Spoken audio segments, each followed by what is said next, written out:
Once Upon a Time by Gabriel Ocaranza. Once upon a time, son, they used to laugh with their hearts and laugh with their eyes. But now they only laugh with their teeth, while their eyes block cold eyes search behind my shadow. There was a time indeed they used to shake hands with their hearts, but that's gone, son.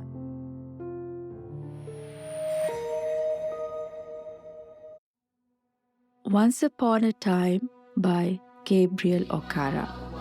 As usual, let's get to know about the poet first. Gabriel Ocaranza was a Nigerian poet, novelist, and short story writer. He was born in 1921 in Bumandi in Nigeria. Ocaranza was one of the first African writers to use English as a medium of creative expression. He attended a government college, Emuahia, and later worked as a bookbinder before becoming a civil servant in Nigeria's education ministry. Gabriel Ocaranza received numerous literary awards during his lifetime, including the Commonwealth Poetry Prize and the Nigerian National Order of Merit.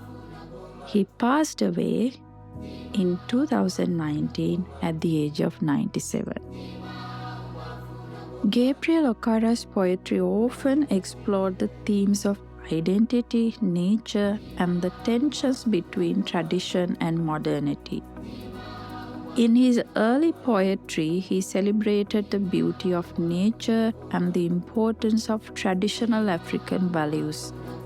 He also wrote about the impact of colonialism and the struggle to maintain a sense of cultural identity in a changing world. In later poems, such as in Piano and Drums, Ocaranza used musical metaphors to explore the conflict between African and European cultures. The poem contrasts the rhythms of traditional African music with the more regimented beats of Western music and highlights the difficulty of reconciling these two cultural traditions. Another common theme in Ocaranza's poetry is the search for a sense of self and personal identity. Overall, Ocaranza's poetry is characterized by a deep sense of introspection and a commitment to exploring the complexities of the human experiences. Now, these are some commonly read and widely appreciated poems of Ocaranza: Piano and Drums, Once Upon a Time. This is the poem that we are going to do today. The Traveler, The Land, The Call of the River Nun. I'll recite the poem now. Once Upon a Time by Gabriel Ocaranza. Once upon a time, son, they used to laugh with their hearts and laugh with their eyes. But now they only laugh with their teeth, while their eyes block cold eyes search behind my shadow. There was a time indeed they used to shake hands with their hearts, but that's gone, son. Now they shake hands without hearts, while their left hands search my empty pockets. Feel at home, come again, they say. And when I come again and feel at home once, twice, there will be no thrice, for then I find doors shut on me. So I have learned many things, son. I have learned to wear many faces like dresses. Home face, office face, street face, host face, cocktail face, with all their conforming smiles like a fixed portrait smile. And I have learned too to laugh with only my teeth and shake hands without my heart. I have also learned to say goodbye when I mean good riddance. to say glad to meet you without being glad, and to say it's been nice talking to you after being bored. But believe me, son, I want to be what I used to be when I was like you. I want to unlearn all these muting things. Most of all, I want to relearn how to laugh, for my laugh in the mirror shows only my teeth like a snake's bare fangs. So show me, son, how to laugh. Show me how I used to laugh and smile once upon a time when I was like you. Once Upon a Time by Gabriel Ocaranza reflects on the loss of rich African cultural heritage with the advent of Western influence. Here in this poem, a father addresses his son while recalling the rich customs and traditions celebrated by the ancient African people. The writer begins the poem with the phrase "once upon a time." Once upon a time is a phrase that is typically used to introduce a fairy tale or a story that begins in the past. This phrase is often associated with traditional storytelling, and this creates a sense of anticipation that the reader is going to listen to a story. Sense of anticipation. It also carries a sense of nostalgia or longing for an experience that happened in the past. Nostalgia. They used to laugh with their hearts and laugh with their eyes.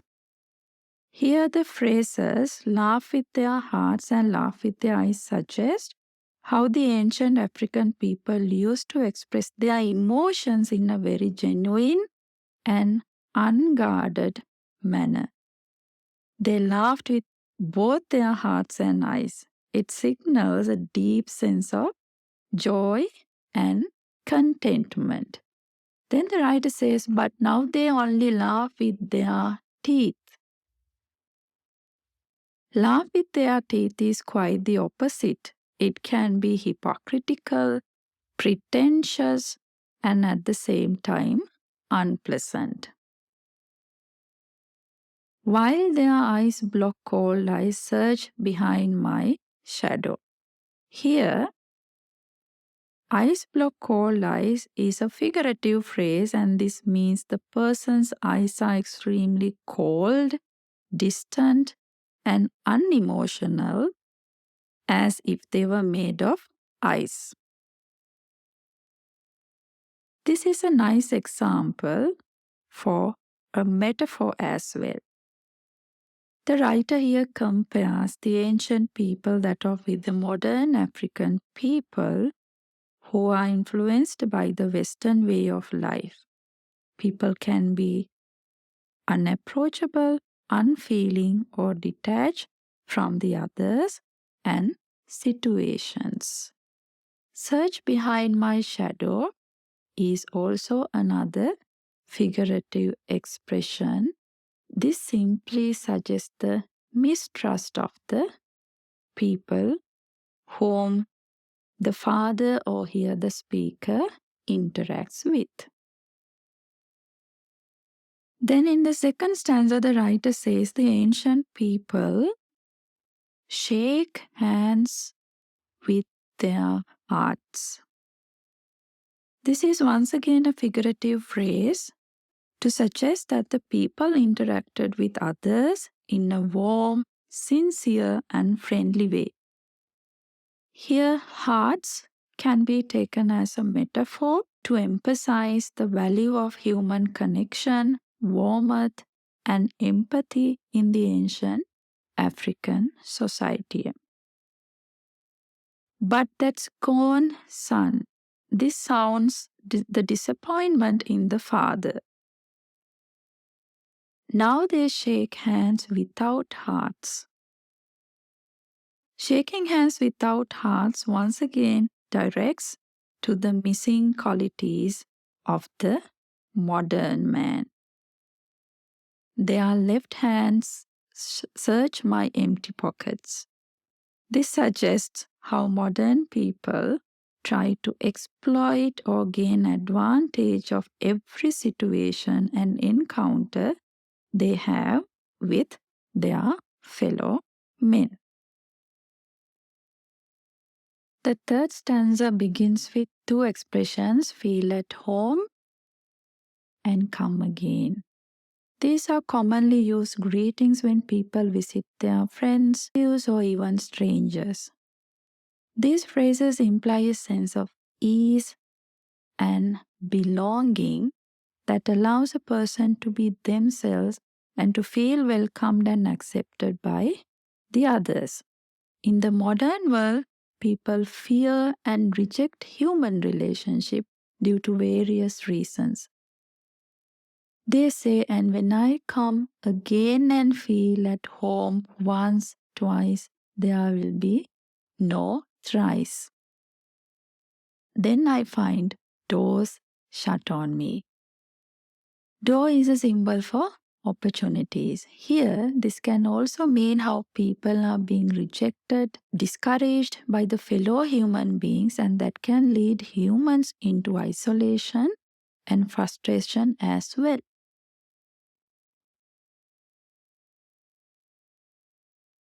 In the fourth stanza, based on the father's confession to his son, it's quite clear that he has learned all the hypocritical teachings of the society. So I have learned many things, son. I have learned to wear many faces like dresses: home face, office face, street face, host face, and cocktail face. To wear many faces suggests that the speaker himself has transformed into someone who is not genuine or consistent in his behavior or personality. He has mastered the art of presenting different versions of himself to others or at hiding his true emotions or motivations. This clearly indicates his degradation as a human being. Then, with all their conforming smiles like a fixed portrait smile, what is a conforming smile? Conforming smiles refers to a smile that is insincere or forced. It is a pretentious smile given to conform to social expectations. Then here the writer has used a simile like a fixed portrait smile. Portrait smile is a smile that is intentionally posed or displayed for a formal portrait or photograph. In this stanza, the father confesses all his evil things he picked up from the society. I have learned too to laugh with only my teeth and shake hands without my heart. I have also learned to say goodbye when I mean good riddance. Good riddance is an expression of relief or satisfaction we use when we get rid of something or someone. So the father has become a genius in pretentiousness, like the other fellow human beings in the society. However, he has finally realized the danger of being conformed to Western social norms. So he appeals his son to teach him to be like him again. Here he says, I want to unlearn all these muting things. This suggests his desire to break free from the emotional and psychological suppression and start to express more freely and authentically. Then in the last line, the writer has used a simile. My laugh in the mirror shows only my teeth like a snake's bare fangs. He compares his teeth to sharp pointed fangs of a snake. This implies the speaker has realized how intimidating and fearful his smile has become. Finally, in the last stanza, he appeals his son, recalling the precious past he spent as a child. This carries a deep sense of nostalgia as he remembers the past that he can never go back to. So show me, son, how to laugh. Show me how I used to laugh and smile once upon a time when I was like you. What are the themes discussed in the poem? The very first one is cultural identity. This poem reflects on the loss of cultural heritage and traditions as a result of modernization and westernization. The speaker in the poem expresses his displeasure over the loss of the ancient cultural values in the society. The second theme is the passage of time.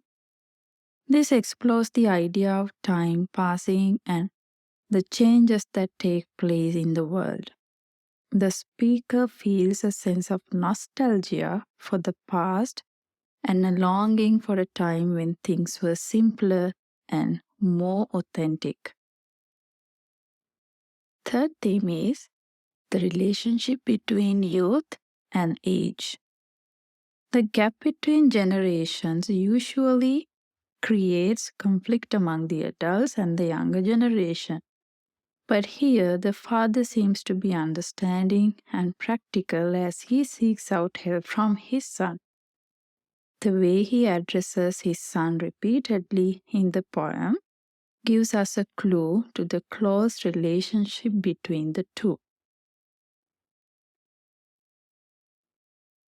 The conflict between the traditional and modern ways is another theme discussed in the poem. The people who are exposed to the traditional ways of life find it hard to get adjusted to the modern ways of life. Since society expects people to conform to social norms and standards, most of the time people unwillingly follow or try to get used to modern ways of life, like the father in this poem. The search for authenticity is another theme. Here, the speaker has lost his genuine qualities with the changes of the society, and he is fully aware of the fact, and seeking help from his son clearly shows his need for authenticity. The power of memory is another important theme. The speaker has a pure memory of his past, contented life, and about the age-old customs and traditions. The poem reflects on the power of memory to preserve cultural heritage and the importance of it to understand the present.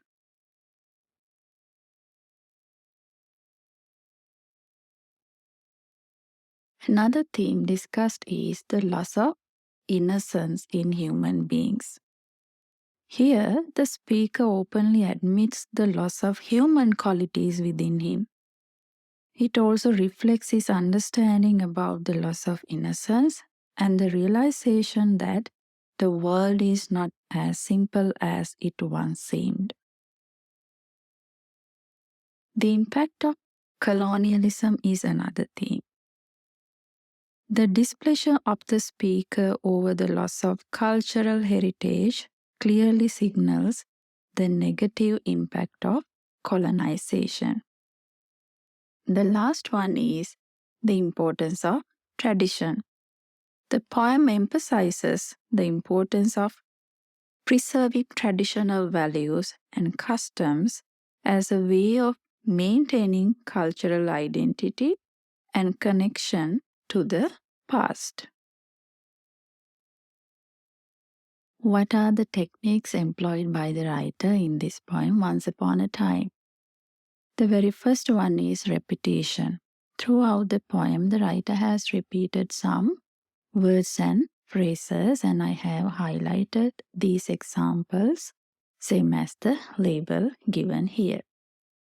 Then what about metaphors? These are a few examples for metaphors. They are ice block cold ice, search behind my shadow, my empty pockets. The poem is narrated in the point of view of first person narration. Who is the narrator here?